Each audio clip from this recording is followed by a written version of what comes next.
Welcome back, everybody. Time for something a little different today.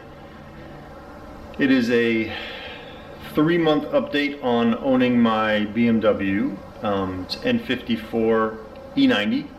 It's a 2010 model 335i. It had just under 85,000 miles when I bought it, and now 3 months later it's got about 87. It's time to do some maintenance on the car and go over everything that's broken on it. Surprisingly, not that much. I'm actually pretty pleased with that. I got a boost leak in like the second week that I owned the car, and one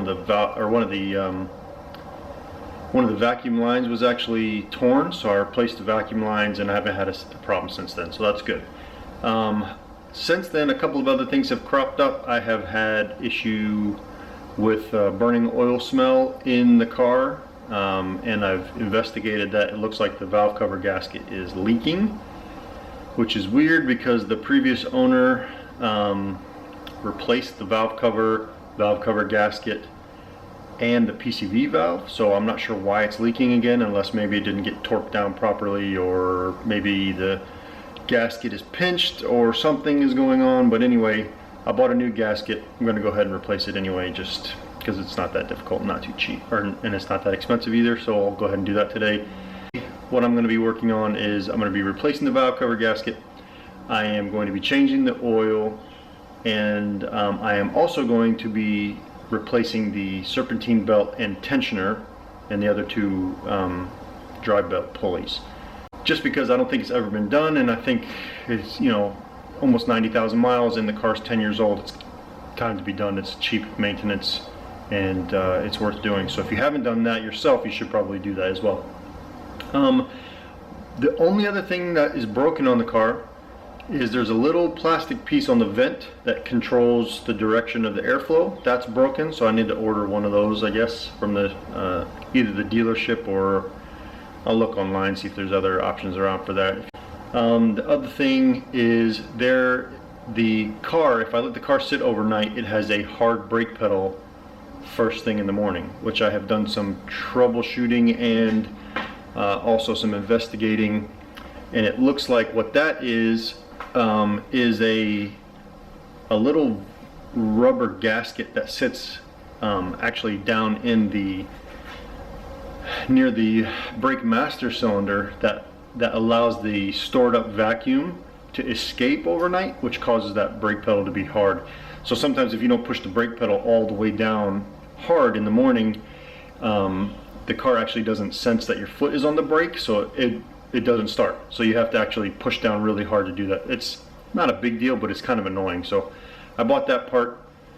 I'll try and get that replaced. I may or may not do it today, depending upon how much time I've got, because I actually have the inspector coming today to do the inspection on my basement, so I can move on to getting drywall done. Let's look at all the stuff I got. So FCP Euro is where I get all my stuff from, because they you know, they have a lifetime warranty on all this stuff. So this is my valve cover gasket, along with new spark plug sealing tubes. This is that little rubber grommet that goes where the brake master cylinder is. Oh, I forgot to mention, the previous owner actually hit some kind of animal and it cracked the grill, so I'll be replacing that as well. Oil change stuff. I use Liquid Moly 540 and a man filter. Here's the drive belt kit. This is the new tensioner, a new drive belt, and these are the other two pulleys that are in the system as well. Those will get replaced. Let's get the car jacked up and get started. Alright, I got this thing up in the air now. Well, up in the air is relative. It's sitting on these Rhino ramps, which by the way are pretty decent. They get the car up high enough. We'll get to working on the GTR here pretty soon, but got a lot more work to do on my basement. And this thing I drive every day, so this one will get some more attention, but it'll have to wait a little bit longer. Alright, we're going to start getting all this stuff taken apart, since I'm going to be doing a number of things. We're going to change the oil, and also the valve cover gasket. So all this has to come off. That has to come off. This is all going to come off as well to get down to the drive belt area, which is well hidden now. what I'll be doing is removing this upper intake piece, and then I actually will be unbolting and removing the fan, which actually is pretty easy to get to. And I'll take all this stuff out because I got to get to the valve cover gasket anyway. So, well, there's tons of different DIYs on how to do that, so I'm not going to film all that. There's plenty of things that you can see to get you to that point. So we'll fast forward and catch up in a few minutes. Alright, so quick update. I got some things removed now, and I got the fan out, which by the way was not too difficult, except for this one, I don't know if you can see that very well, but this one spot right there, this clip. I even sprayed PB Blaster on it to get it off, and it still broke. So anyway, be careful of that when you're doing this yourself. But the fan came out good. This, you have to be really careful with this upper hose here. Apparently this thing breaks all the time. Just be gentle pulling this stuff out because it's had so many heat cycles go through it. But anyway, and now I've got I got these bolts down here loosened out, and I'm about to take this right here. This is the actual tensioner itself. You put a T60 on that and then unload the belt using a breaker bar. If you don't know the routing of the belt, make sure you take note of it. I actually printed off a picture.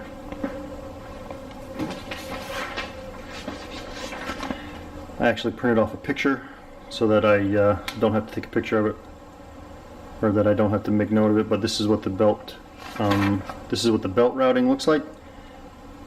So we'll get the belt off, replace it with a new one, put the new tensioner on, put the new idler pulleys on, and then I'll drain the oil and we'll get started on the valve cover gasket. Alright, so I now have the new Grille installed, which is much better than the broken one. That wasn't too bad actually. Now we're moving on to actually replacing this. Now we're going to actually go in here and replace this guy. I didn't have a I did not have a 1/2 inch breaker bar, so I had to run to the store and grab one. But we will get in there and do that right now. The nice thing is that you can see this is nice and dry, no oil leaks, except for the valve cover gasket, which sucks. So we're going to do that today. But you can see there's no leak from the oil filter housing gasket or the oil cooler. Alright, let's get this thing off. T60 breaker bar.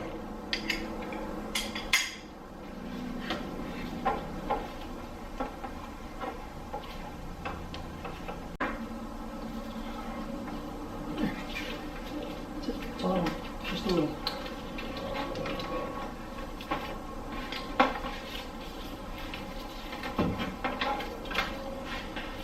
And that's it. Just enough to release the tension.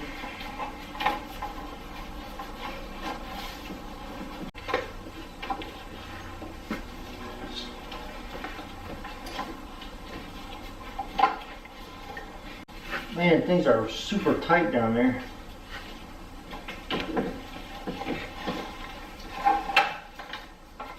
There we go. Seriously, there's no way you're going to be able to get that thing out without taking out this fan. And if you can, then you're a magician. There we go. That belt actually looks really good. That looks in really good shape.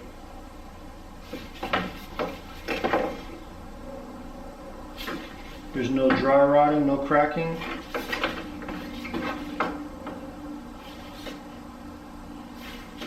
Yeah, that belt looks really good. Probably didn't even need to be changed. But it's good insurance just to do it anyway. Alright, here's the other belt. It's a good idea to just double check the sizes of it, just to make sure you got the right one. Yep, these look good. Alright, T50 to remove the bolt.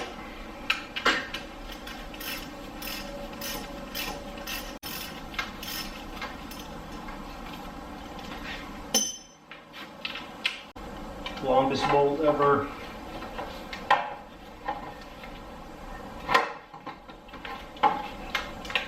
And there you have it. So right here, T60, that's what you torque it in order to take the tension off, take the belt. Then right here, this one is the T50, unscrew that bolt. This actually is in really good shape. It probably did not need to be changed. But not knowing the history of this car, I like to have these things changed so that the engine doesn't need a belt. Alright, let's put the new one in. New one is this brand, came from FCP Euro, lifetime warranty, good stuff. This is what the new one looks like. Looks just like the old one, except it has this pin. Don't remove that pin until you have the belt routed, and then you pull the tension off. This pin holds everything kind of enough to give you some slack to get the belt on, and then when you pull this pin out, it pulls that tension on, and then basically it makes it much more difficult. So leave that pin in until you're at the very end when you're done.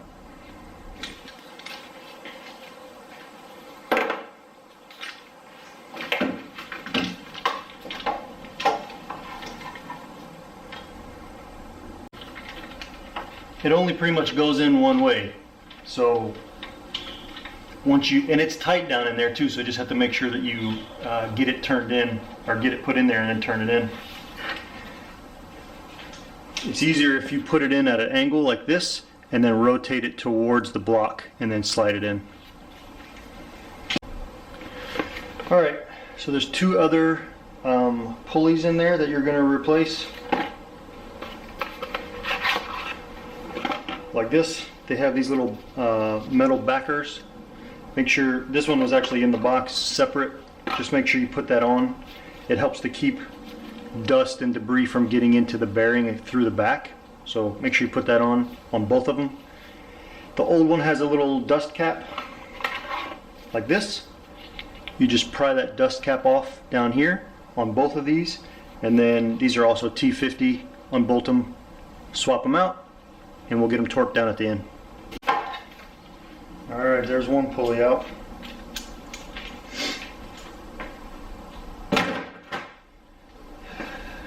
New one going in.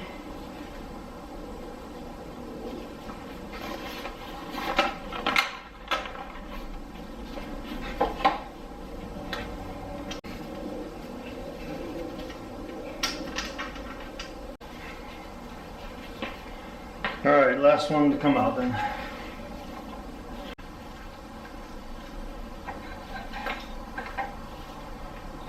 Alright, that's the last one.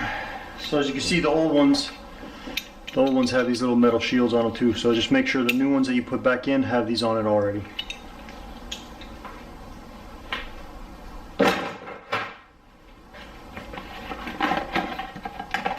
Like that. Alright, let's get these torqued down. Now, the book says 38 Newton meters, and then the main one is 40 Newton meters. So that's roughly 30 foot-pounds, just a little bit under. Alright, so now everything's now torqued down. And this is the tensioner. Then you've got two pulleys. One pulley here, and another one that is a little bit further down. You can't see, but it's right down there. You replace all of those, put those dust caps back on, and then we'll route the belt, and then that way we can pull the pin, and we'll be all set. Alright, after fighting with this thing for like 10 minutes and couldn't figure out why it was too short, the belt was too short, wasn't working, I did a little bit of research on the internet, and the drawing that I found, original drawing, showed the mapping like this is wrong. Somehow there is an update at some point, so the routing that you see in blue is the actual routing. Otherwise that belt, there's no way it fits.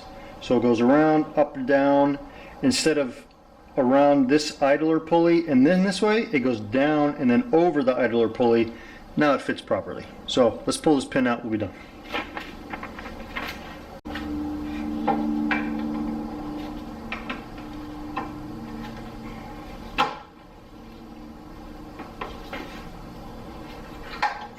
Pin out.